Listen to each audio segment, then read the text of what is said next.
In this video, we will see the three variable scopes in Azure DevOps, the pipeline scope, the stage scoped, and job scoped variables.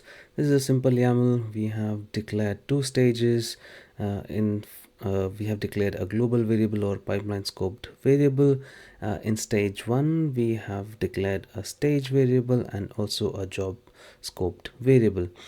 Finally, we just call a bash where we just echo the pipeline variable, stage variable, and the job variable. We have a second stage where we do not declare any stage level or stage scoped and job scoped variable, but we do the same echo for all the variable names. Now we will see that in action. What happens, what does that echo prints in our console. That will give you a clear idea of how to use these variable scopes. For example, in your dev stage, you will have a dev level, dev level resource declared, and in a test stage you can have a test scoped resource. So once we run this pipeline and have a look at the bash, in stage one, where we have all the three scopes declared, we have the pipeline scope variable, the stage scoped variable, and the job scoped variable.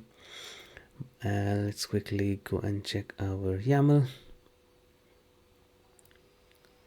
So stage one, we have a variable for the pipeline, which is the global variable declared. So both the stages should be able to access it anywhere within the job or within the stage. That's exactly what has happened. It was able to access that variable.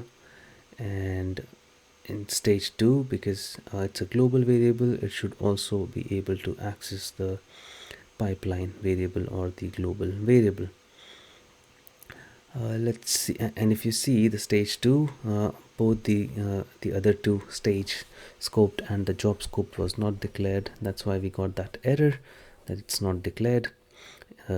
So yeah, it was not able to access what the variables declared in stage 1, because the scope was limited to stage 1 for the stage var that we declared.